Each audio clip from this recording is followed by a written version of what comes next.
Welcome to the Into the Void podcast with your host, Sammy Starr. Step into the void. All right, everybody, welcome to another edition of Into the Void. I am with another band called Aphasia.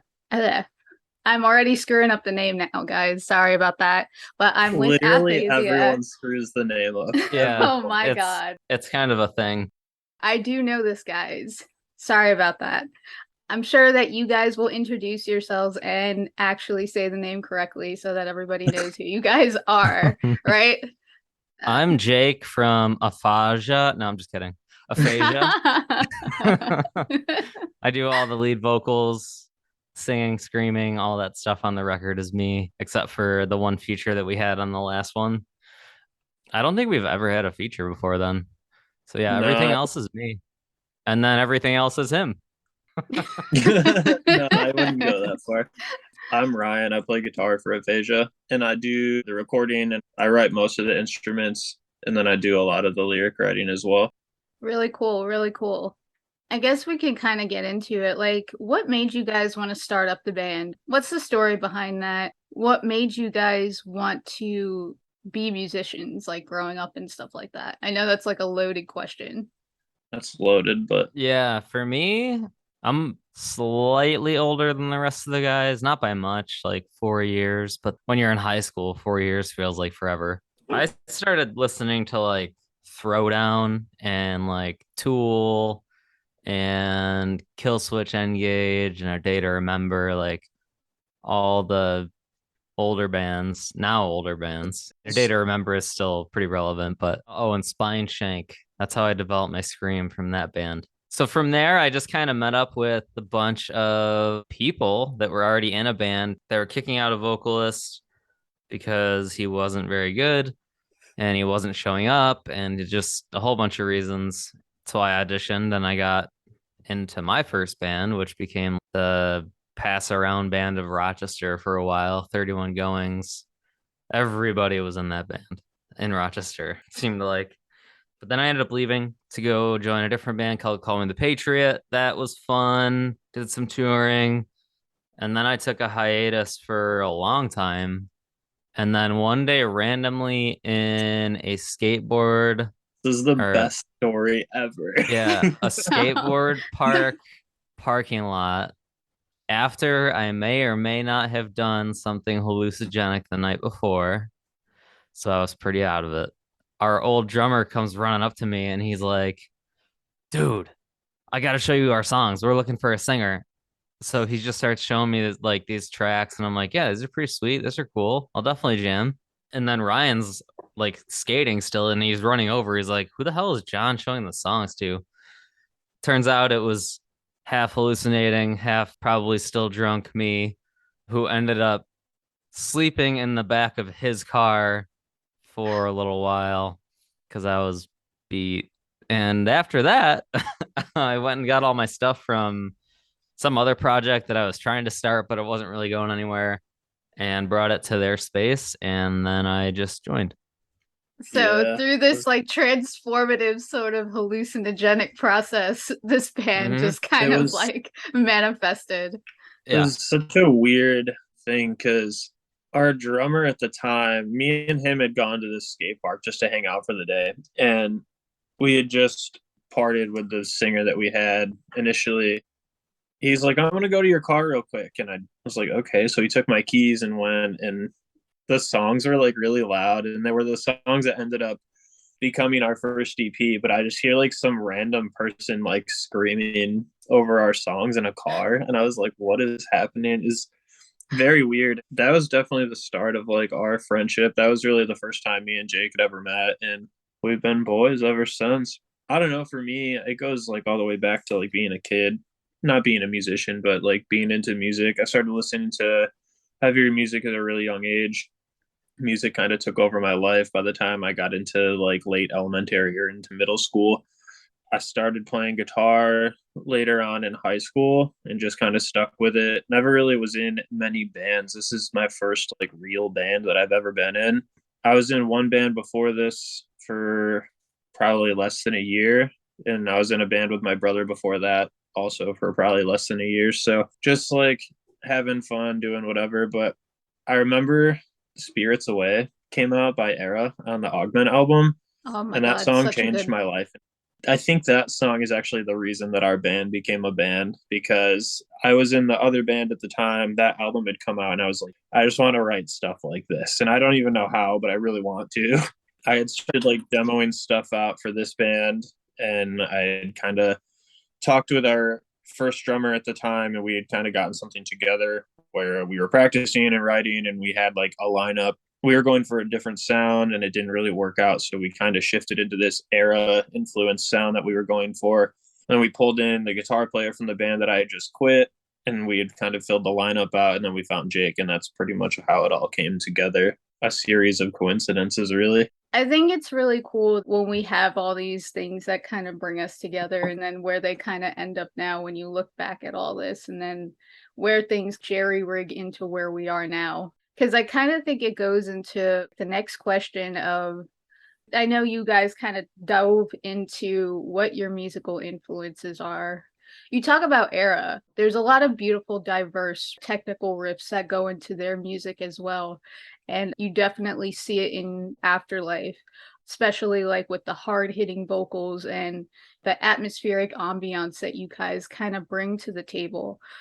And it's also kind of melodic, it's kind of turbulent, and it's also kind of like impassionate. What were you guys kind of going for with Afterlife when you guys were making that? I mean, starting writing is always weird for me. I listen to a lot of bands that are similar in sound to us, but I listen to a lot of stuff that's different. So I usually pull influence from bands like Armor for Sleep or Nothing Nowhere, where I get a lot of the ambience coming through. So I usually start writing by figuring out some kind of background, like some kind of clean melody that flows through the song and kind of is like a motif through the song. So that was kind of how that started. But my best friend died in December.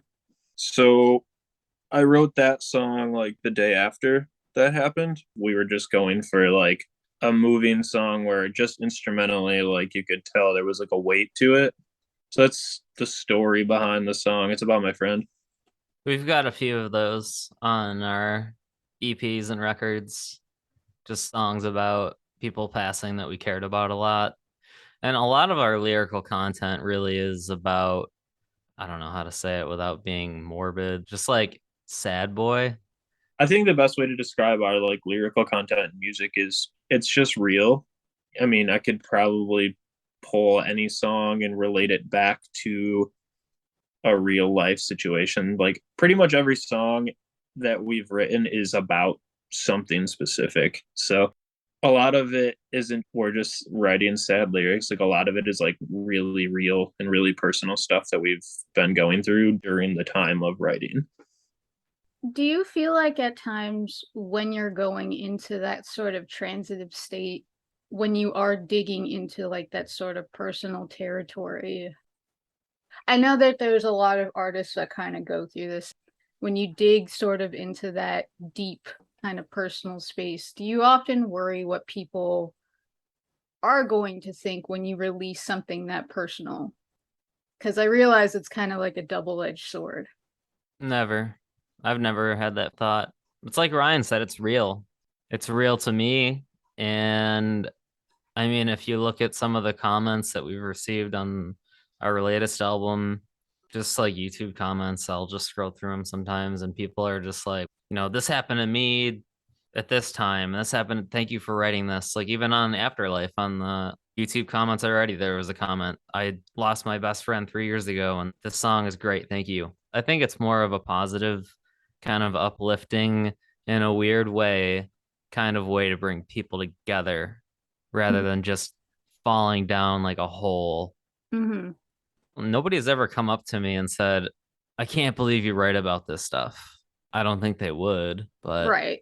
it's just the style that Ryan and I have gotten into, and we're pretty decent at it. It works for us. Our sound is very, like you said, atmospheric, and it has some really cool transitional parts, which I think shine in Afterlife a lot, and a lot of Rebirth.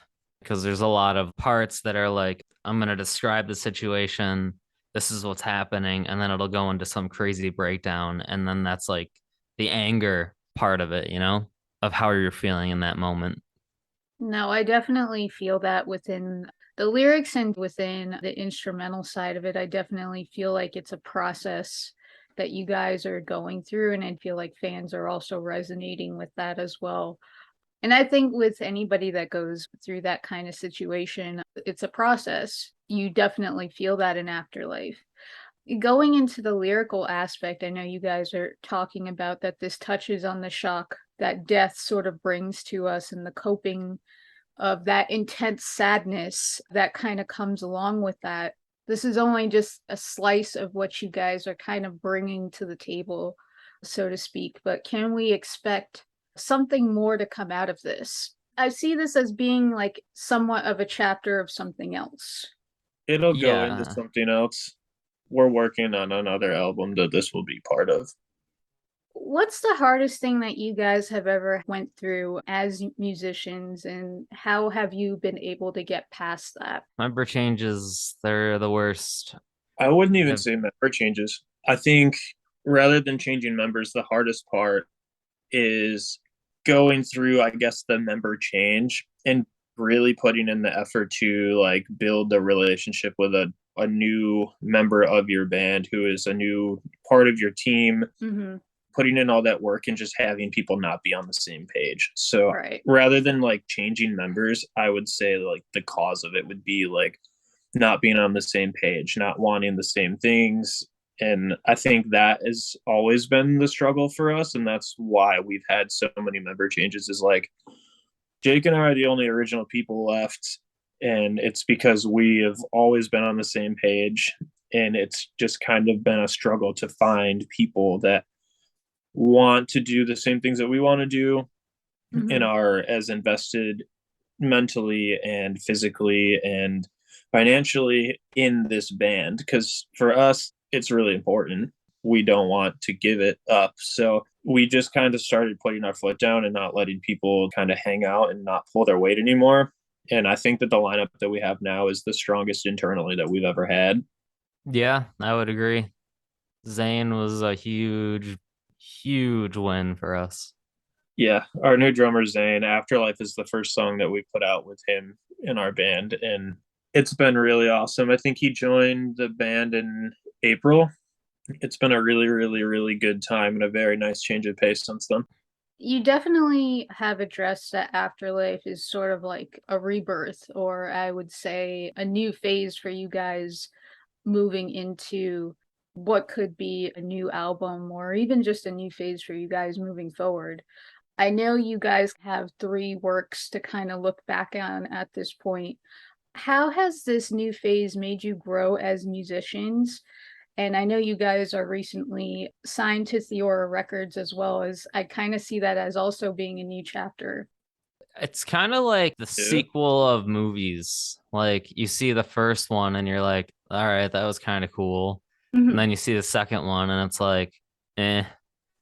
You see the third one and you're like, well, okay. And then some of them I go back to listen to, and there are certain songs on every album that I absolutely love. But Mhm. there are some songs where I'm like, we could have done better. And that's where I see our growth with Rebirth. I don't really see a song that's weak in any aspect. I think that I know that a lot of time and effort and long nights of trying things and not trying things and just having to give up for the night and then start over again the next day or whatever. Like there was a lot of that going on with this record. And that's kind of the approach that we're taking now with the rest of it. Like Ryan had said before, he's been helping with lyrics. And that's just because he's better at patterns than I am. I feel like I struggle in that sense. I can write.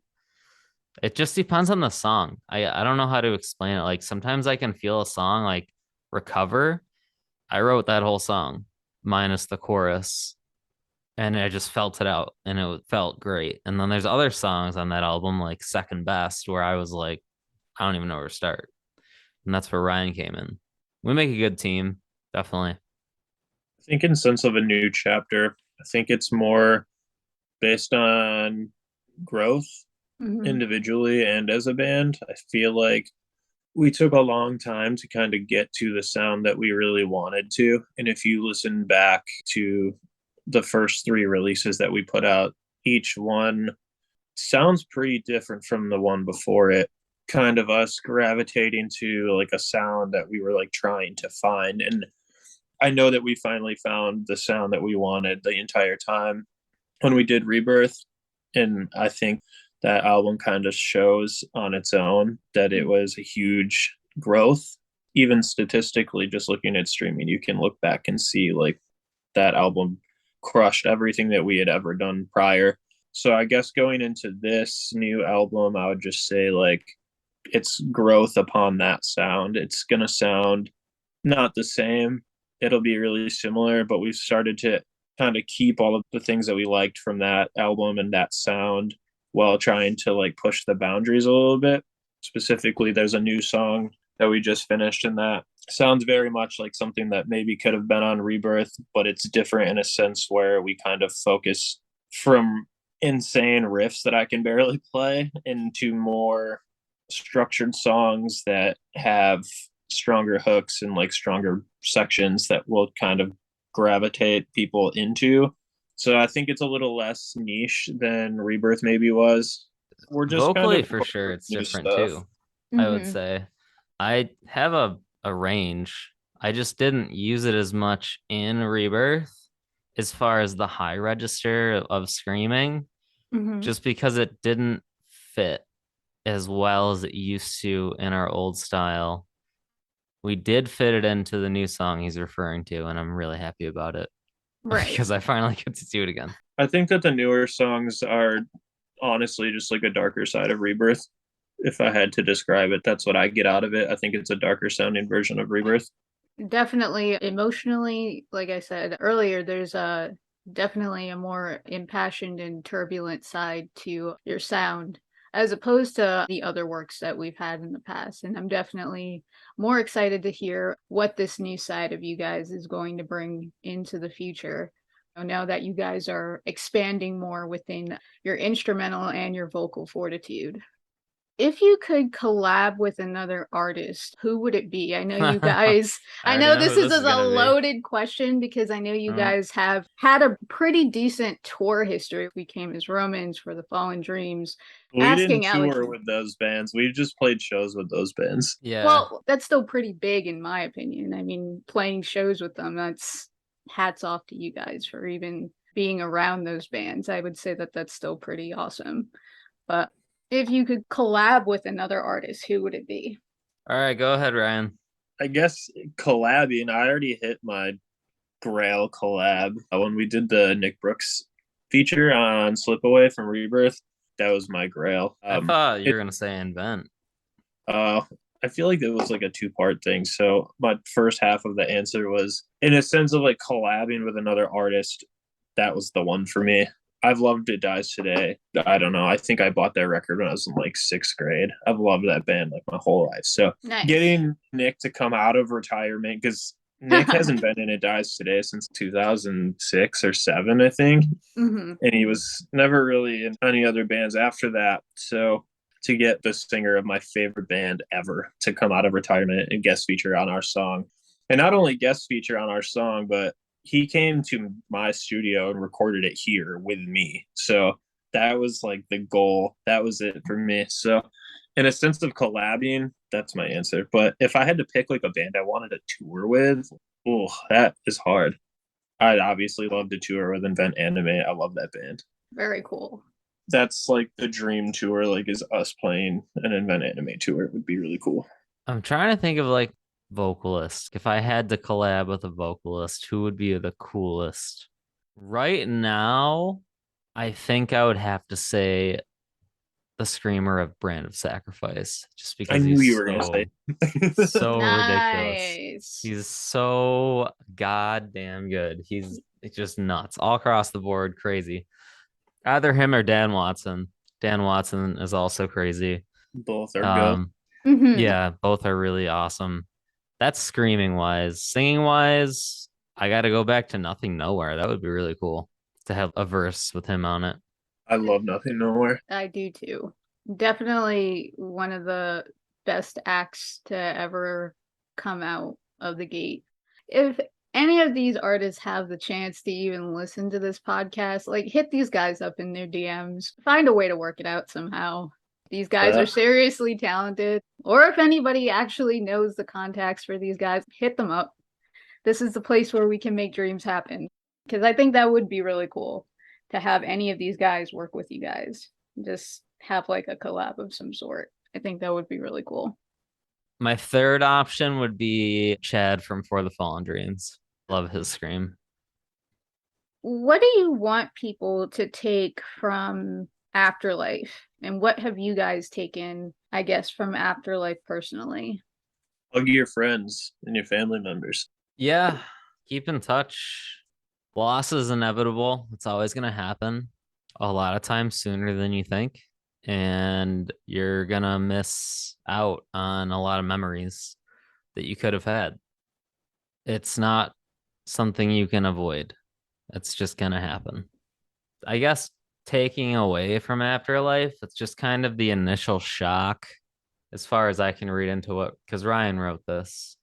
It's just the initial shock of just, how is this happening right now? How is this possible? I can't believe this. And, you know, just going through like every emotion in your head, like all at once, just speechless. And then finally collecting yourself enough to write something. Everything through like the Afterlife cycle for me sent me through like this really weird spiral. And then I was like looking through my photos and I was trying to find a photo of me and my friend that I wrote Afterlife about. And I just was like looking and I just realized that I didn't really have very many. So that's been a thing that kind of changed for me. Is I really like to take pictures with my friends now, because if something happens, I want to have memories, I guess, to like look at. And I've been really bad about that, where I just like kind of get caught up in the moment and just hang. So that's something that I took out of the Afterlife cycle, was appreciating the moments, but also documenting them for later.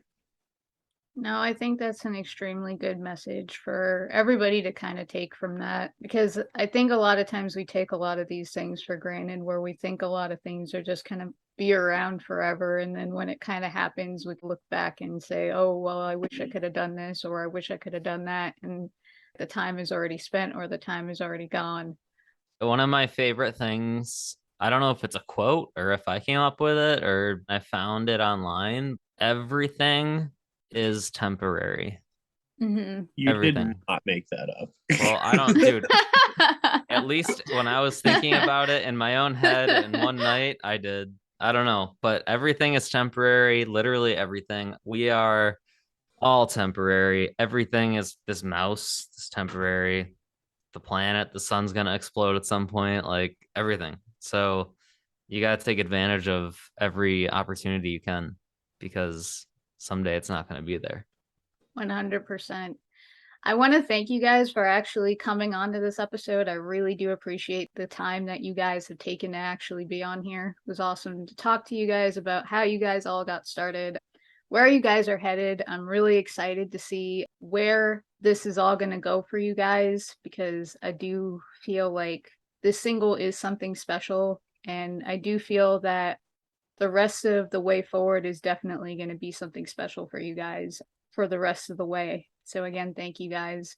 And I want to thank everybody else for listening to this, whether you're listening to this on YouTube, Spotify, whatever other streaming service you guys are using at the moment, and for supporting it. It really does mean a lot for artists like these guys, and for whatever other artists that comes on here to talk about their music. So remember to like, comment, subscribe, and I'll catch you guys in the next episode. Later.